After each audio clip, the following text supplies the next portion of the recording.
I'm so mad at her, I'm ready to kill her. I growled angrily, taking another sip of my beer. Hey, Johnny, don't even say things like that, Billy said, which was kind of funny because Billy had a hotter temper than I did. He was always getting into fights in high school, and the smallest thing could set him off. But she's cheating on me, I whined. It seems like she's been sleeping with her doctor friend for a couple months now. How could she do this to me? Billy ordered us another drink, and when we were seated at the table, asked me to tell him what had happened. I didn't really want to go into details, but I felt strangely drawn to talk about it. Kind of like talking about the surgery, so I started at the beginning. I always thought Doris and I had a very good marriage. Sure, we fought about various things from time to time, what couple doesn't, but then we always kissed and made up, and that's all that matters. Money-wise, we had a pretty good life together. I dropped out of college my sophomore year. That academic stuff wasn't for me, but I really didn't need a degree because I'm a born salesman, as they say. Eventually, I got a job at one of the two largest car dealerships in town and was soon making good money. So, Doris and I got engaged when she was a freshman and married when she was a senior. The funny thing is, Doris got into sales too. After graduation, she went to work for one of the big pharmaceutical companies. Basically, that meant she sold prescription drugs to doctors. Anyway, we weren't rich or anything, but we were doing well. No kids yet, but that would come. At least I thought so. The first thing that attracted me to Doris was her figure. When I first met her, she was slim and trim. Even better, even after 6 years of marriage, she was still that way. Partly it was good genes, I think, but she also became obsessed with working out. She goes to the gym 3, 4, even 5 days a week. The good news is that her body was intense and sexy, not like that pumped-up bodybuilder that makes me nauseous, but more like that Jillian Michaels woman you see on TV all the time. I liked that a lot. But the bad news was that all that exercise seemed to really wear her out. Lately, when I wanted to enjoy that hot body in bed, all she wanted to do was sleep. But, as I had just found out, there was another reason she didn't want to do horizontal mambo with me. That reason was Morris Fisher, one of the doctors she regularly saw. I happened to stumble upon an affair between my wife and the good doctor. Despite being the smartest in our family, Doris is the type of person who is always forgetting things. I can't even count the number of times we had to look for her lost cell phone or go back somewhere to retrieve a purse she left behind. So it was not unusual for her to leave her laptop at home this morning when she left for work. But what was unexpected was the email I found in my mailbox titled, "It was so hot yesterday." Of course, I opened it immediately. In short, it became obvious that she and Dr. Fisher had been using email to set up meetings at the motel for months. Judging from the content of other emails I'd read, it was pretty obvious that they weren't meeting to compare the relative merits of different medications. As I dug through her mail and saw what she was saying to him, it also became clear that this was much more than a casual connection. They were both in the midst of a full-blown affair. "I didn't expect this," I moaned pitifully to Billy. "What am I supposed to do, man?" "Well, if it was my wife, I'd give her a fist sandwich right before I kicked her to the curb," Billy said smugly. "No, I could never hit Doris," I said. "I'd just have to divorce her and go on with my life, but I'd really like to get back at Dr. Morris Fisher for ruining my marriage." As I sat there drinking, an idea popped into my head. I leaned across the table and quietly said to Billy, "Hey, buddy, would you help me get a little revenge? I think I know how we could make it so it doesn't affect us." Billy's eyes sparkled. "Tell me what you came up with," he said impatiently. My idea was simple. We'll use Doris's email to lure the good doctor back to the motel, only we'll be the ones waiting, not her. We'll tie him up, take his clothes, and leave him there in his underwear. Then we'll call the TV news to film him when the police rescue him. That will show the world his true colors. "But he'll know we did it," Billy protested. "I've got it all figured out," I assured him. "We'll be wearing ski masks and surgical gloves so we won't leave fingerprints. It'll be perfect." "Okay, smartass, but you're forgetting one thing," Billy said. "If he gets a letter from your Doris, he'll know you sent it." "Maybe," I agreed. "But even if he did, I don't think he'll say anything.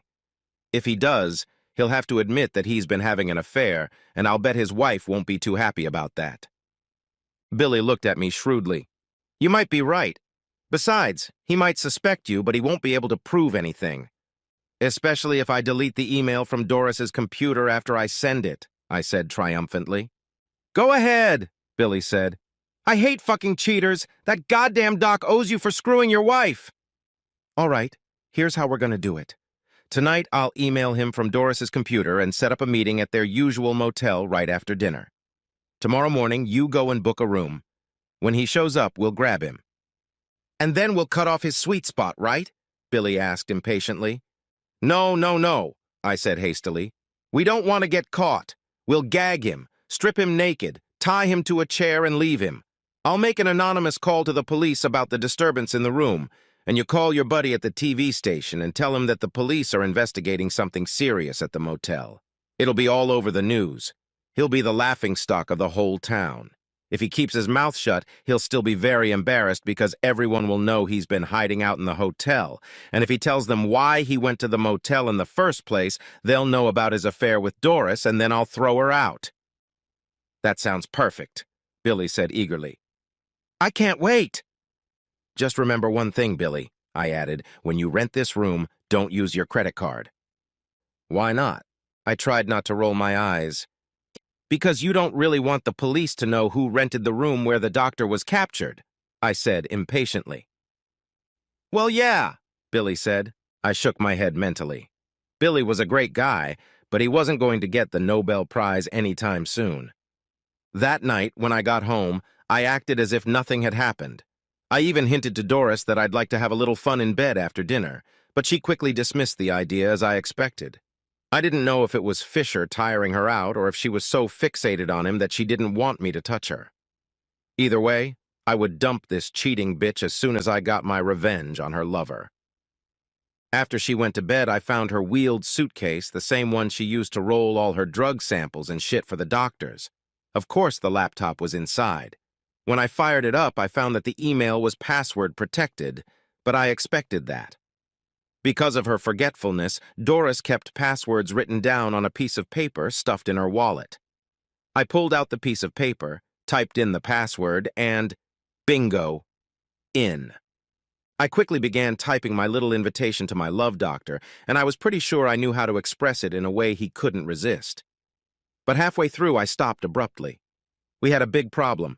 Billy was going to get a motel room tomorrow, but I needed to know right now what number to give the good doctor. Way to go, dumbass, I cursed myself. No Nobel Prize for you this year either. I quickly called Billy. When he came to the phone, I asked, Can you talk? Of course I can, he replied. Can't you hear me? No, I almost shouted. I mean, can you talk without Phyllis hearing you? Oh, he said. She's not here, you say. When I explained my dilemma, Billy said, Just make an anonymous call to the doctor tomorrow and tell him the room number. Yeah, that'll work, I said sarcastically. Don't you think he might get suspicious if some man called him and told him where to meet my wife for a little fun? Yeah, Billy said, and I stifled a groan. And then it hit me. I got it, I said impatiently. When you go to the motel tomorrow, get a room for 2 days. Then I'll text the doctor tomorrow night about the appointment for the next day and which room to go to. Okay, but what are we going to do with the room tomorrow? We won't do anything, I said, trying to contain my irritation. Well, I think it's a waste of time, Billy said. Besides, I don't think my credit card can afford 2 days. No credit cards, Billy, I shrieked, then clamped my hand over my mouth because I didn't want to wake Doris. Look, Billy, if you're short on money, I'll give it to you, but only in cash, not credit cards. Don't forget, pay in cash. He agreed, but I got a bad feeling about it. Nevertheless, Billy did as I told him and called me back the next day with the room number. It's not a problem, Johnny. The desk clerk didn't even look at me, and I paid cash as we agreed. And get this, we have room 101. It's at the very end, so it should be very quiet. Sounds great, buddy. You're good. I'll send that email tonight, and you take what we agreed. What else, Johnny? I let out a deep sigh, but I managed to keep my composure. Duct tape in your camera, I reminded him. I'll get surgical gloves and ski masks for us. Oh yeah, he said. Hanging up the phone, I cursed quietly. If he said, "Oh yeah, one more time," I swear I'd scream. Doris went to bed early again, so I had no problem sending a message to Dr. Fisher. In the letter, I promised him hot sex like he'd never had before, just so long as he showed up in room 101 at the motel at 1 o'clock tomorrow afternoon. "I'm going to knock you down," I wrote, and that phrase made me laugh all night. When the big day came, things didn't seem so funny to me anymore. I began to wonder if I was going to do something really stupid. But when I remembered all those love letters between the two cheaters, my anger flared up again. Dr. Fisher deserved all the humiliation he was about to suffer, and so did Doris, for that matter. I was a faithful husband who had been treated unfairly. They deserved what was coming to them. Around noon, I called Billy on his cell phone to make sure everything was ready. He was to come to the dealership at 12:30 and pretend to be a customer so I could take it for a test drive. It was our Legend, and I wanted to make sure everything was in order. "Where are you, Billy? Are you home?" "No, I spent the night in a motel room," he replied nonchalantly. "What?" I yelled. "Why'd you do that?" "Well, I thought it was a shame to leave it empty. Besides, Phyllis and I had a fight, and I needed to get out of the house." Again, all I could do was shake my head. Billy's wife was a pretty little nurse who worked at the hospital. Doris knew her because they both worked out at the same gym. As far as I could tell, Phyllis seemed like a nice woman, but she and Billy were always fighting about something. Still, I didn't like the idea of him leaving all the evidence in the motel room. I watched the forensics team and knew what they might find. "Billy," I said sternly, "I thought we agreed that we didn't want to leave any traces in the room." "Well, we did," Billy said, and I bit my tongue to keep from screaming. "Look, Billy, clean up your mess, wipe up everything you've touched, and then go to the car dealership. Remember, you have to be here at 12:30 sharp." Despite my misgivings, Billy arrived at the showroom at 12:30 sharp. I signed up for the demonstrator and we rushed to the motel.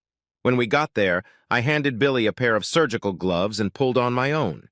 Then we went into the room. It was a mess, just as I expected. At first, I was afraid that Fisher might show up early, but when was a doctor ever on time? Anyway, working together, we did our best to get everything in order before he showed up. Billy and I closed all the blinds and curtains in the room, and then I turned off all the lights. The last thing I did was to adjust the little latch so the door would stay slightly ajar. Then we pulled on our ski masks and retreated around the corner. It was very dark, except for the light seeping in from under the door.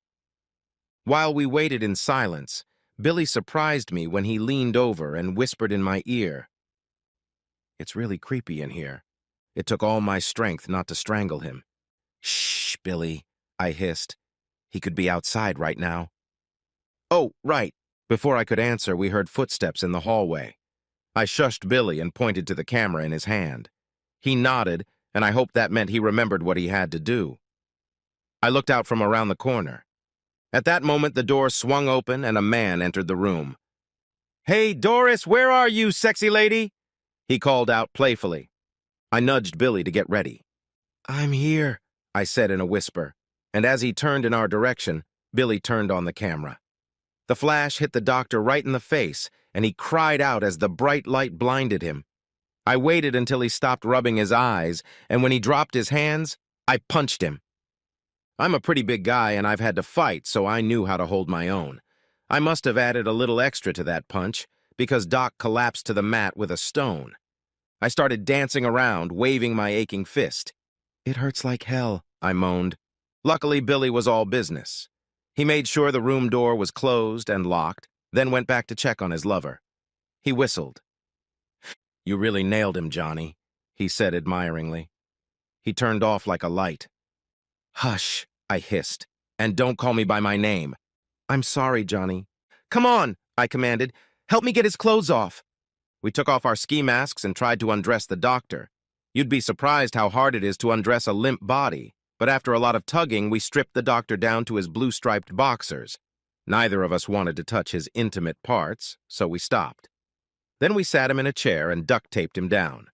Even though he seemed unconscious, I didn't want to risk him waking up and screaming, so I also taped his mouth shut. "Okay," I said, "we're done. Let's throw his clothes in the dumpster in the parking lot, and then we'll go back to the car dealership." "You sure you don't want to cut that bastard's sweet spot off?" Billy asked, pulling a sinister-looking folding knife out of his pocket. "Put that away, Billy," I said hastily. "We've already talked about this. All we want to do is humiliate him, not mutilate him." "Okay," Billy said, and to my relief, put the knife away. We gathered the rest of the doctor's clothes and headed for the door. As we left, I used the metal latch to keep the door from closing. "Why did you do that?" Billy asked. "So the police and reporters could easily get into the room," I told him. "Well, yeah," Billy said. I sighed nervously, and we headed toward the back door of the motel. On the way back to the car dealership, I tossed the doctor's clothes, gloves, and ski masks into the dumpster. When we got back, Billy climbed into his pickup truck to drive away. I leaned over to him to make sure he remembered what to do next. "I'm going to make an anonymous call to 911 and report the disturbance at the motel. As soon as you get home, call your buddy at the TV station. Tell him you just saw the police pull up to the motel and it looked like something serious had happened." He nodded, and I could only hope he got it right. The test drive I'd had with Billy had lasted a little longer than usual, but no one had said anything about it. I mentally breathed a sigh of relief. It looked like we'd gotten away with it. The rest of the day seemed to drag on forever, but finally the day was over and I hopped in the car to head to the bar to meet Billy. I was so strung out that I felt almost high. The thought of seeing the good doc being led out of a dirty motel in just his underwear on the 10 o'clock news almost made me drool. It would be even better to see Doris's face as she watched it with me. Billy, of course, was already sitting at the table, waiting for me with a beer. "Well," I asked impatiently, "did you call your buddy like we agreed?" "Yeah," he said, and took a big gulp from the bottle. "Did the reporters catch the doctor leaving the motel on tape?" "Sure did." "Well, what did your friend say? What did Fisher look like?" Billy just shook his head. "Hard to tell in a body bag." "A body bag? What body bag?" "The body bag the doctor was in." I stared at him in horror. "He was dead, Johnny," Billy said. "He had to be carried out in the bag." "How is that possible, Billy? He was all right when we left, except for a bruise on his jaw." "Somebody must have come into the room after we left and finished him off, Johnny. When my buddy called me back to thank me for the tip, he said the maid found the doctor with his throat slit. There was blood everywhere. That's going to be the lead story on today's news.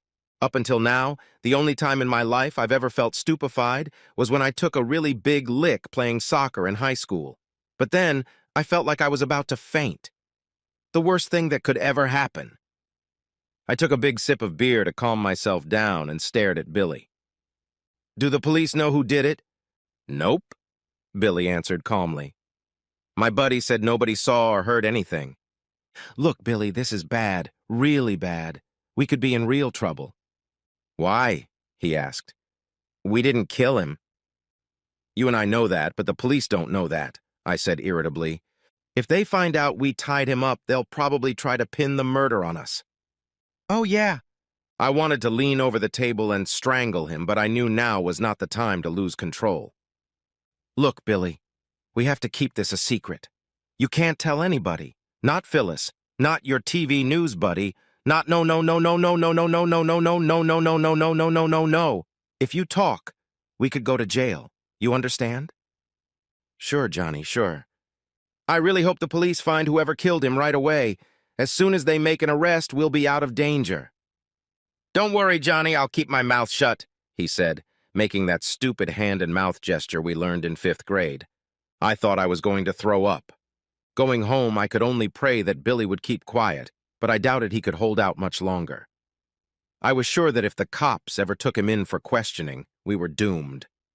Why the hell was I trying to get back at that bastard doctor? Why didn't I just file for divorce from Doris and leave it at that? Doris. Damn it. I was planning on confronting her tonight about her cheating. Well, now I'm going to have to let it go. I'll just have to go home and act fat, dumb, and happy with her. This hurts so bad. I hoped I could fake it well enough to fool her. When I got home, it was even worse than I expected. Before I could get in, Doris ran up to me and burst into tears. "What's the matter, honey? What's the matter?" "Oh, Johnny," she sobbed, "it's so awful. That sweet Dr. Fisher I've been talking to all the time has been murdered. It's all over the news. I can't believe it, I said, trying to make my voice sound shocked and sympathetic. What happened? They found his body in the motel room, she moaned. His throat had been slit. I know I shouldn't say this, but I couldn't help myself. They found him in a motel room? It looked like he was going to meet someone for a little afternoon pleasure. You don't know him, she snapped back. Anyway, at a time like this, you need to put bad thoughts away. I'm sorry, darling. I didn't mean to take such a terrible tragedy lightly, I said remorsefully. In fact, I was annoyed that I had to speak well of him. I didn't mean to kill him, but it didn't make me too sad. But what really put salt on my wounds was that I knew the real reason Doris was so upset. It went on like this all evening. Every time she came into the room, Doris's eyes were full of tears. When we watched the news, she hid her face in her handkerchief. It was nauseating, especially when the TV reporter started talking about what a terrible loss his death was to the community. It shouldn't be like this, I thought. They should be talking about what a despicable traitor he was, not extolling him to the skies. It's just not fair. Doris went to bed without even eating dinner, so I had to make myself a sandwich to keep from starving. But truth be told, I wasn't that hungry myself. In addition to the stress of having to pretend to be a caring husband around Doris, I was terribly anxious about what might happen next. Billy and I had tried to be careful, but what if we left some evidence behind? What would I tell the police if they came after me? Who would believe that we tied Fisher up but didn't hurt him except for that light punch to the jaw? After a sleepless night, I went to work the next day, but it wasn't any easier. Dr. Fisher had bought cars from us before, and his murder was the topic of conversation. Everyone had their own theory about who did it and why. I wondered if I could offer some alternative theory in hopes of confusing people. But I couldn't think of anything. In the end, I decided to keep quiet in the hope that it would all go away quickly. When I met Billy at the bar that night, it was obvious he was eager to see me. You'll never guess that I found out about the doctor's murder, he greeted me loudly as I approached the table. Shut up, Billy, I hissed. I don't think we're going to talk to anyone about this. Sure, but you need to hear this. My buddy found out something the police haven't told anyone yet. Despite my nervousness, I couldn't help my curiosity. So what is it? He leaned across the table to me. When the police found his body, the killer had carved the word whore into his chest. They think it was a revenge killing. Wow, that was a shock. I leaned back in my chair and tried to think through the implications. There's more to it than that. The cops are pretty sure the killer is a man. They don't think a woman would have been strong enough to knock him out, strip him down, and put him in a chair. They think it would take a pretty big guy to do all that. That last bit of news made me dizzy. Oh, God, Billy, now I'm in. If they ever link us to this case, I'll probably end up in the electric chair. But you didn't do it, Billy protested. Yes, but how can I prove it? I had motive, I fit the description, and I had opportunity. All they're missing is the murder weapon. I used to watch real crime shows on TV, Billy said. You probably threw away the murder weapon. Billy, that doesn't help me. I didn't do it, did I? Oh, yeah. If I was scared last night, it was worse tonight. Hell, if I looked at all the evidence, even I'd think I was guilty. The only positive was that tomorrow was my day off, and I didn't have to listen to all this endless speculation about murder, but that didn't help me sleep any easier.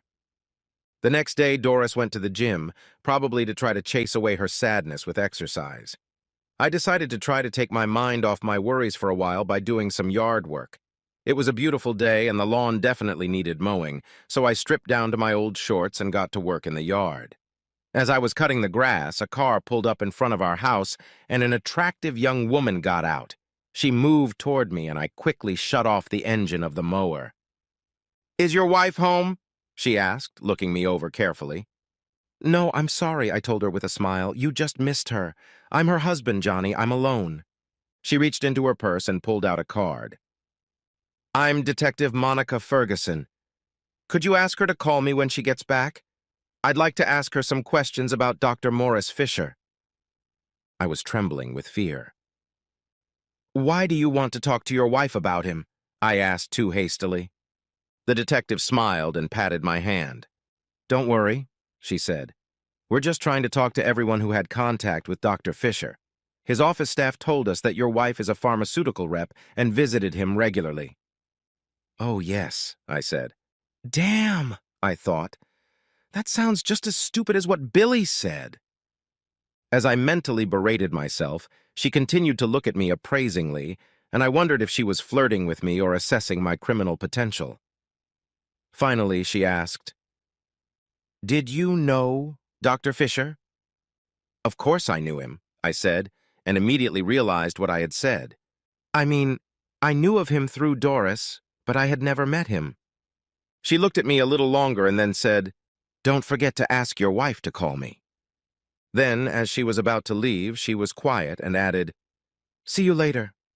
I stared at her as she walked away. Why the hell did I say I knew Fisher? I asked myself. I wondered if that sounded suspicious. And what did she mean by see you around? Needless to say, the peace and tranquility I had achieved by working in the yard was long gone. That night on the local evening news, there was an interview with the police chief about the Fisher murder. We've uncovered important new evidence and hope to make an arrest soon, he said pompously. My blood pressure was trying to climb Everest. I couldn't wait to meet Billy and find out if his buddy knew anything about this. Before we even sat down at the table, I started bombarding my friend with questions. The chief's bluffing, Billy said firmly. My buddy says they don't have anything new. They're just hoping to get someone out of hiding. But the CSI guys have had plenty of time to comb the motel room with a fine-toothed comb. Maybe they found something. My friend says that so many guests stayed in that room, and it was cleaned so often that they didn't find anything useful, Billy said. Then a concerned expression appeared on his face. You don't look well, Johnny. You've got to calm down a bit. Don't let that thing get to you. Easy for you to say, I snapped back. You didn't have a police detective come to your house yesterday. Was it a woman named Monica? He asked. When I nodded in surprise, he continued. Yes, the same one was at the hospital. She even talked to Phyllis. They have nothing. They're just grasping at straws. As I left the bar, I kept thinking about what Billy had said. How could he be so calm when I was going crazy with worry? How could he be so sure that his buddy really knew the whole story? Eventually, I came to the conclusion that Billy's optimism was in direct contrast to his IQ. And since I'd sneaked a peek at his IQ score file before he was expelled from school, the thought scared the hell out of me. After another sleepless night and several handfuls of antacids, I realized I had to do something about it. There's no way I'm holding out until the police catch the killer, especially since the one they're most likely to catch is me. My only hope of saving my neck is to try to find the real killer myself. The only problem with this plan was that I had no idea how to conduct a murder investigation. Sure, it looked easy on TV, but how would I do it in real life? Think, I convinced myself. Okay, I have to assume that whoever killed the doctor knew him. It seemed unlikely that a complete stranger would wander into a motel room and kill a doctor strapped to a chair. What about that hooker carved into Fisher's chest? If that's a random act, I'm willing to eat my hat. So the question was, who besides me wanted to kill Dr. Fisher? No. Wait. I didn't want to kill the doctor. I just wanted to humiliate him. It was someone else who really wanted him dead, but who? Since I didn't know Fisher, I would have to talk to someone who did know him to get an answer to that question. And the best source I could think of was his wife. Perhaps she could suggest who might have had a grudge against her late husband. So now all I had to do was find a way to get her to talk to me, a complete stranger. I'll admit what I did next was really stupid, but I was getting more desperate by the minute and couldn't think of anything else to do. So the next weekend I went to the store and bought myself a toy detective badge painted gold. It would never stand up to close inspection. All I could hope for was a bluff. Besides, I'd seen someone do something similar in a movie that was based on true events. So maybe it would work in my case. So I put on a suit and tie and drove to the late Dr. Fisher's house. It was quite impressive, as one would expect from a successful physician. I sat in the circular driveway for a minute, trying to muster up the courage to go see the doctor's wife. I knew the chances of her talking to me were slim. The chances of finding out anything important were even slimmer, even if I managed to talk to her. But I also knew for sure that I didn't want to go to jail and become Bubba's boyfriend, so I finally walked up and rang the doorbell. The woman who opened the door reminded me of cut flowers that had been in a vase for too long. The beauty was still there, but I could see it was fading fast. I also saw the glass of whiskey she held in her hand. That didn't make her look any better either. "Good afternoon, Mrs. Fisher. I'm a detective." I handed her my badge. "Another one?" She interrupted me. "Well, I hope you're a good cop." What?"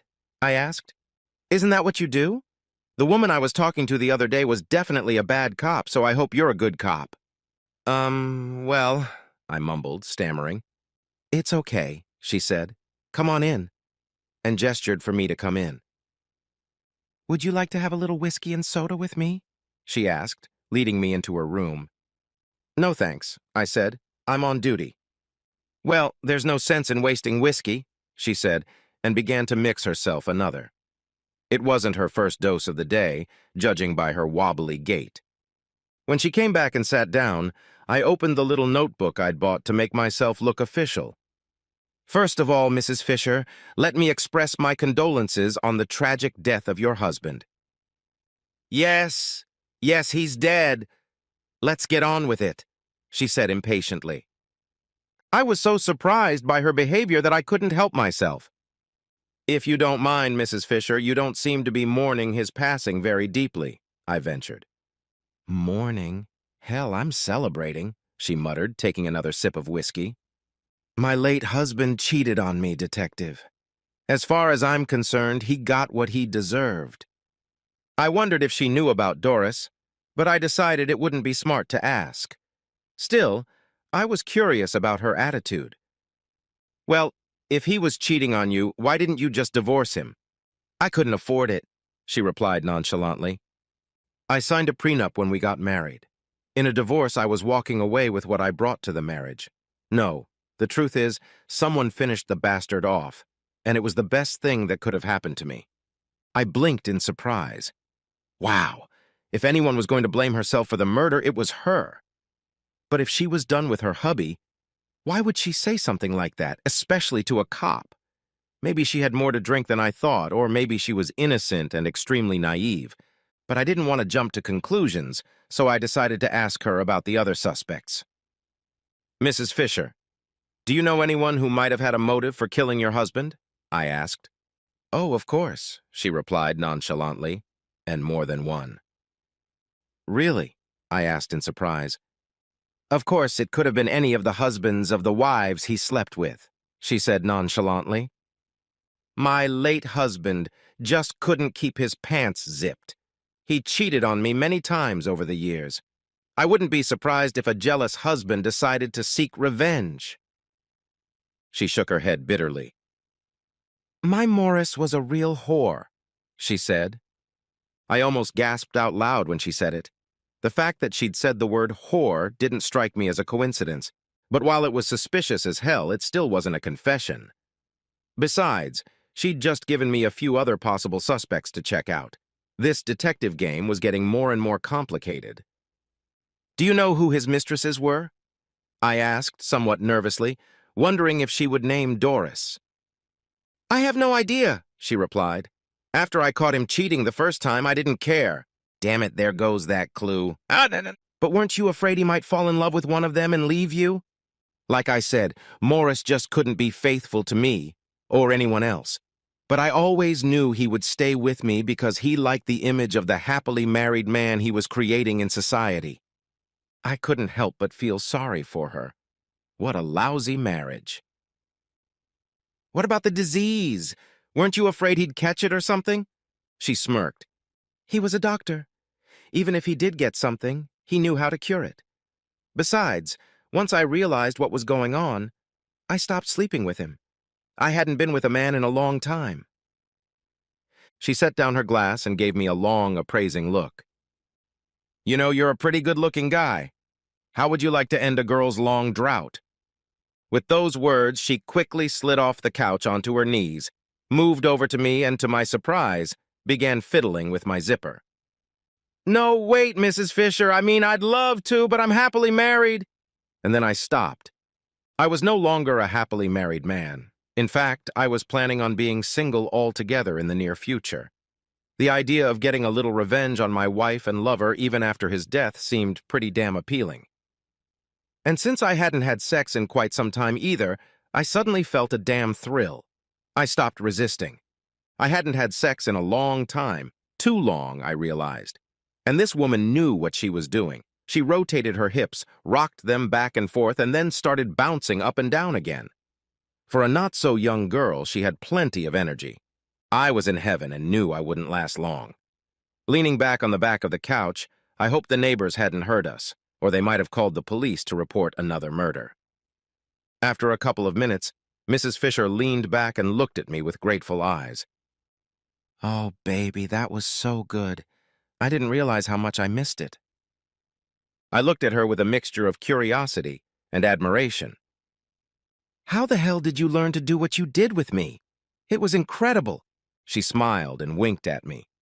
"I may be a little older than you, sweetie, but I haven't forgotten all the tricks I've learned over the years."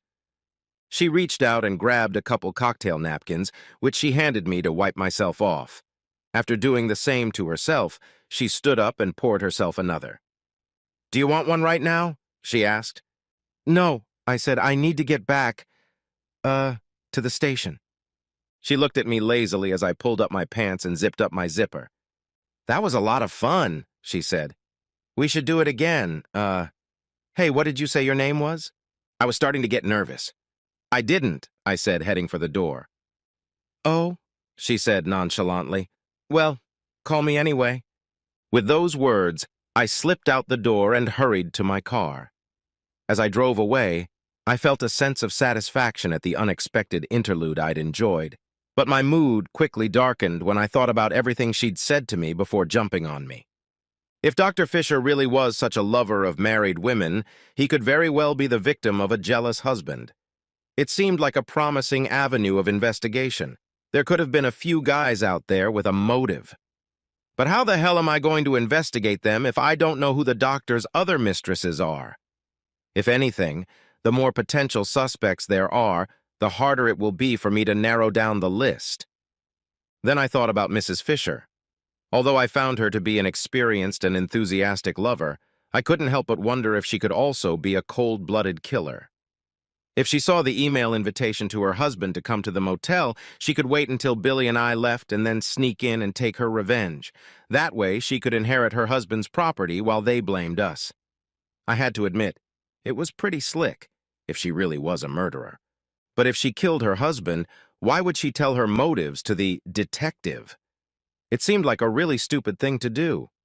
But what if she's more devious than she seems? What if she deliberately revealed the information about the prenup to throw me off the trail? For that matter, was she really just a lustful widow? Or did she screw me over to distract me? The more I thought about everything, the more my head started to hurt. Thank God it was time to meet Billy. I needed someone to talk things over with. Over a cold drink, I told Billy what I'd learned from Mrs. Fisher. "My problem," I told him, "is that now I have more potential suspects, and I don't know what to do with them.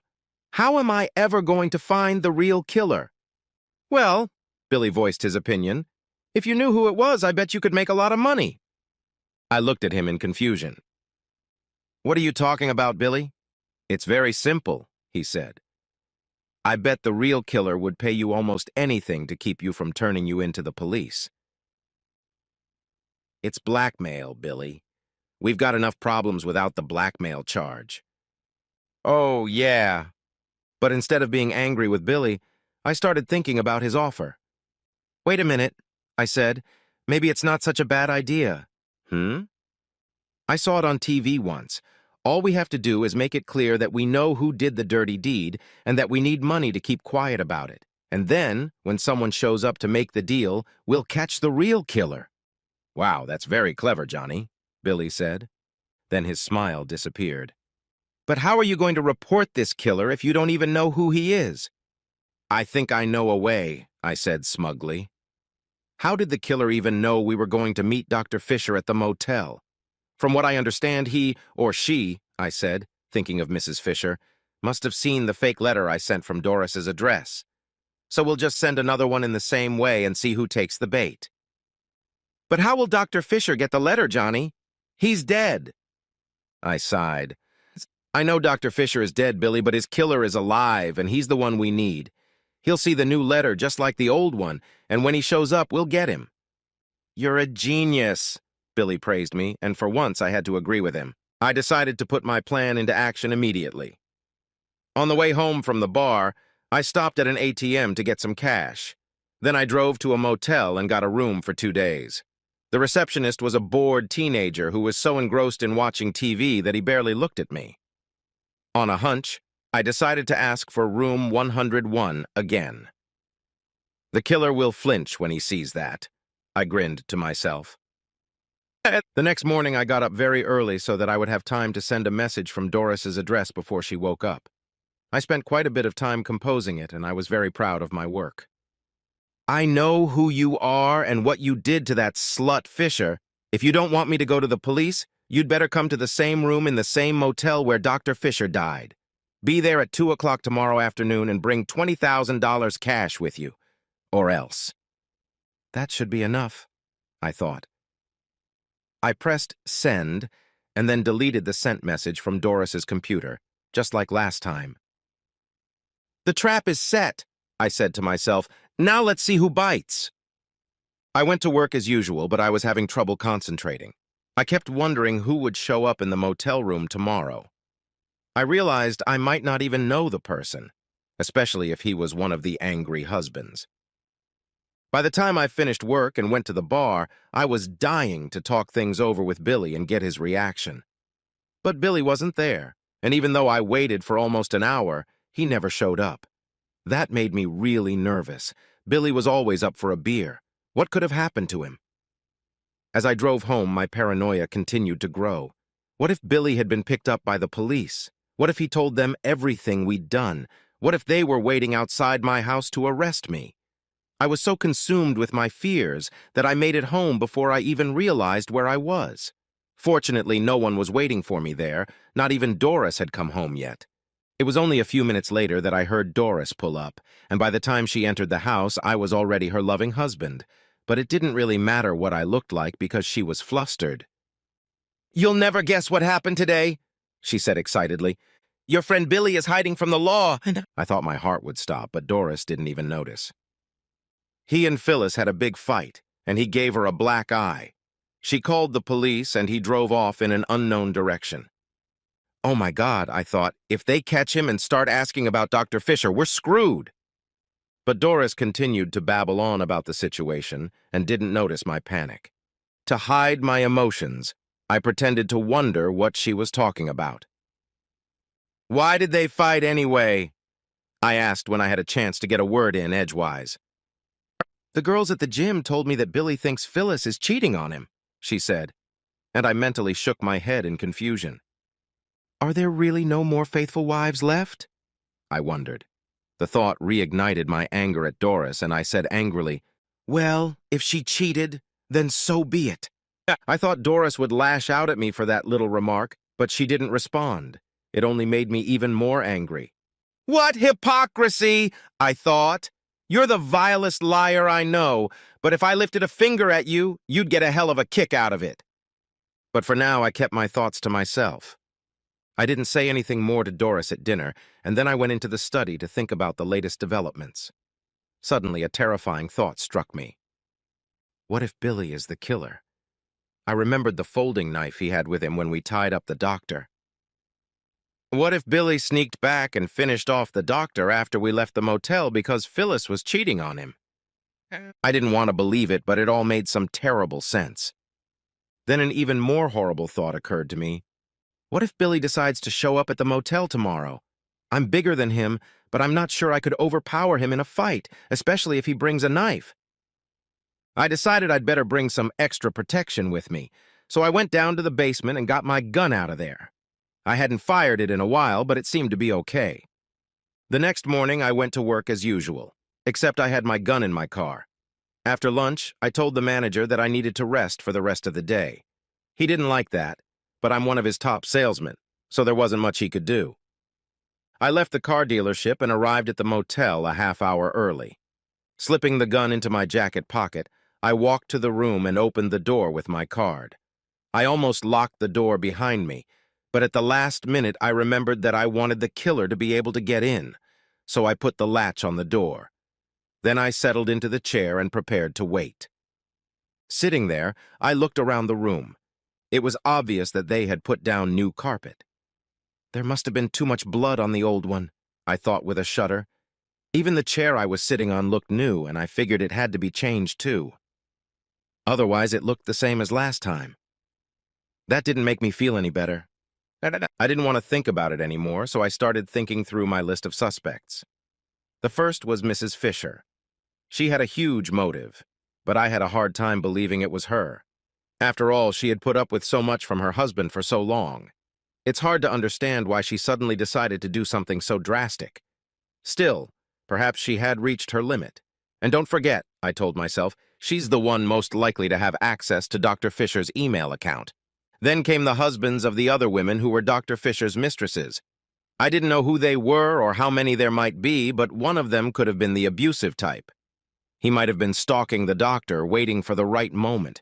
How he could have accessed the doctor's email, I didn't know, but if he did, he could realize that we had given him the perfect opportunity for revenge. Then I thought about Billy. I hoped with all my heart it wasn't him, but I had to admit he was a good suspect. I knew he had a temper, and to be honest, there was something mean about him too. I never would have thought Billy could fool me, but maybe he was smarter than I thought. It seemed unlikely, but I couldn't rule it out. At that moment, I heard a sound in the hallway and grabbed my gun. The door creaked open, and a dim light from the hallway seeped into the room. Then, to my amazement, I heard a voice calling out, "Johnny! Johnny, are you there?" "Doris!" I exclaimed in surprise. "What are you doing here?" I reached out, turned on the light, and saw my loving wife enter the room, shaking her head in disgust. "I'm here to stop you from doing something really stupid, Johnny." "But how did you know I was going to be here?" I asked in confusion. She crossed her arms over her chest and started lecturing me in that schoolteacher tone I hate. "When I woke up yesterday morning, it was obvious that you were fiddling with my laptop. I checked my email and found nothing at first, but when I checked my deleted items, I saw your stupid email." "Damn, I should have thought of that." "There are a lot of things you should have thought about," she said angrily. "Maybe if you hadn't dropped out of college—" "Don't you dare insult me again," I said angrily. "Besides, I'm the one who has the right to be upset, not you. You cheated on me with your damn doctor friend. I caught you, and now I'm going to divorce your ass." She made a gesture with her hand like she was warding off a fly. "That's not important right now. What matters is what you're doing here. What exactly were you hoping to do with that ridiculous email you sent from my account?" I took offense at her reaction to the accusation of cheating, but I felt I had to defend myself. So I began to explain how Billy and I had lured Dr. Fisher here to embarrass him and then found out he'd been murdered. "We were afraid the police would think we did it," I told her, so I started looking for the real killer. I told her how I had pretended to be a detective to question Mrs. Fisher, and how I had gotten the idea to lure the real murderer here by pretending to be a blackmailer. Listening, Doris continued to sigh. Finally, she raised her hand to stop me. "Johnny, do you know Alexander Pope?" "No," I said, shaking my head. "I don't think I've ever met him." She rolled her eyes. "Mr. Pope once said, 'A little knowledge is a dangerous thing. Drink deep or don't taste the Pierian spring.'" "What's a Pierian spring? What are you talking about, Doris?" "Nothing, Johnny, you wouldn't understand," she said, shaking her head in disgust. She took a deep breath and put her hands to her sides, and I realized that now it was going to start. "You've never been the brightest bulb, but this plan has to be the dimmest, dumbest thing I've ever heard. First of all, Fisher is dead. Why would anyone check a dead man's mailbox? Why would they even have access to it?" "Well, they could," I said defensively. "Anyway, I bet Mrs. Fisher had access to it." "That lush," Doris snorted. It's hard enough for her to find her way to a bottle of whiskey, let alone get into her husband's email account. Well, it doesn't matter anyway, I argued hotly, because I think the real killer did get the message. And who would that be, pray tell? She asked sarcastically. As much as I hate to admit it, I think the real killer was Billy. I think he found out Dr. Fisher was patting Phyllis on the butt. After he and I left Dr. Fisher here in the room, I think he came back and slit Fisher's throat. So I bet Billy's about to walk through that door, and that's why you need to get the hell out of here right now. Doris reached into her purse, pulled out a pair of surgical gloves, and started pulling them on. I knew she always carried them with her because of her job at the pharmaceutical company, but I couldn't figure out why she needed them now. Then she looked at me. I'm sure Billy won't be walking through that door anytime soon because the police arrested him today. The idiot went to the very bar where you guys hang out all the time, and the police were waiting for him there. Oh, wow. I was shocked. That's when I got excited. But maybe that means he'll confess to the police and let me off the hook, I added hopefully. Doris looked at me calmly. Is that the gun you keep in the basement? She asked. Yes, I said, caught off guard. Can I see it? She asked, holding out her hand. Of course, I said, holding it out to her. She examined it carefully, checking to see if it was loaded and cocked. Then she looked at me. Despite your theory, I don't think you need to worry about what Billy will tell the police. Why wouldn't I be? I asked. Because Billy didn't kill Morris Fisher. How do you know that? Simple, because I killed him. You did? Why would you kill him? You were in love with him, I almost screamed. Exactly, she said bitterly. I did love him, and he said he loved me too. He promised to take me away from you and your stupid friends. He was going to marry me and show me all the finer things in life. But then I found out that he was sleeping with Phyllis and that he had no intention of marrying me. She paced back and forth, waving the gun to emphasize her words. I didn't know what to do until I heard you on the phone with Billy about renting a motel room. When I found your first letter, it was pretty easy for me to figure out your ridiculous plan to humiliate Morris. At first I wanted to warn him, but then I realized you'd given me an opportunity to get rid of both of you. So I waited until you and Billy left, and then I slipped into the room. Morris was so happy to see me he almost cried. But when I told him I'd found out about Phyllis, I saw the fear in his eyes. When I pulled out one of his own scalpels, he started to beg. And then he tried to scream when I carved the word slut into his chest, but you can't scream loudly through duct tape. When I finished marking him for the whole world to see who he was, I yanked his head back and cut his jugular vein and carotid artery in one blow. Even with all the gory details, her story still didn't make sense to me. I can't believe you'd do something like that, I protested. Besides, you cried and cried the night they announced his death on TV. Haven't you realized by now that women can cry on demand when they need to? She asked with a smirk. Then her eyes darkened. Haven't you ever read that, hell hath no fury like a woman abandoned? Oh, wait, of course you haven't read that, since the only thing you read is the sports page. She stopped abruptly and pointed the gun at me. But somehow those idiots on the police force didn't put you in jail for killing Fisher. And for all your clumsiness, you came too close to the truth for me to let you live. So I'm afraid I'm going to have to make it look like suicide by remorse in the same room where Morris died. I like the symmetry, she added with a chuckle. It's almost poetic. I'd never seen Doris like that, and it was quite a frightening sight. Who would have thought she could turn into a cold-blooded killer?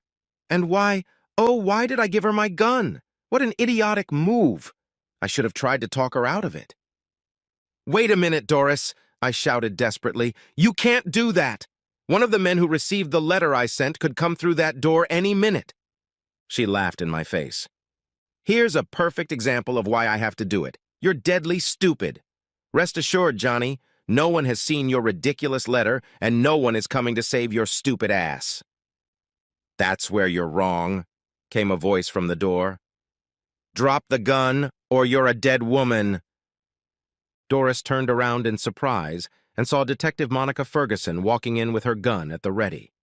Right behind her stood a uniformed police officer, also with a gun. Doris stiffened, then dropped the gun with a curse, and all strength seemed to leave her. She fell to her knees and began sobbing, for real this time, I thought. Detective Ferguson looked over her shoulder at the officer and said, "Take the gun away and cuff him." The cop walked over and kicked the gun away, then quickly tied Doris's hands behind her back while the detective covered him. Only after he was done did Monica relax and take a deep breath. As for me, I was ready to collapse with relief. "Thank God you're here," I muttered. "Another minute or two more and I would have been dead." Then I looked at her in sudden confusion. "Wait a minute. Why are you even here?" Monica smiled at me. "We've had access to the late doctor's email account since he was killed. This morning, I happened to look in his inbox and noticed that he had a new email. I didn't know what to think when I read the message, but I definitely wanted to be here to see what would happen." I turned to Doris. "Well, I guess my little plan wasn't so stupid," I teased her. She looked at me angrily but said nothing. The policeman lifted Doris to her feet and led her to the police car. Monica and I followed, and as we walked, what she had said reached me. "If you had access to Dr. Fisher's email account, how come you didn't know about his affair with Doris?" Monica shook her head. "We didn't find out anything because Dr. Fisher was very secretive. Apparently he had a habit of erasing anything that came into the mailbox as soon as he read it. Maybe he was afraid his wife would find out." "Like she cares," I thought, remembering our little encounter. But I kept it to myself. No point in muddying the waters, I decided. As the policeman secured Doris in the back seat, I began to think about the future. "So what's going to happen to me now?" I asked Monica. She patted my arm encouragingly and grinned crookedly. "Well, that's up to the district attorney, of course, but I bet he won't even press charges against you. Dr. Fisher is dead, and now we know who really killed him. Under the circumstances, I doubt we can get an angry husband convicted on assault charges." "Well, whatever happened," I said, "if it weren't for you, I'd be dead by now. If there's anything I can do to repay you, just let me know." She gave me a long, slow look from head to toe, then gave me a wide smile. "When this is all over, I might have to stop by the car dealership where you work and see you. I was looking for something new, something to bring a little excitement into my life. Maybe you could help me with that." Then she winked at me, "And you don't have to be a Nobel Prize winner to know what that means."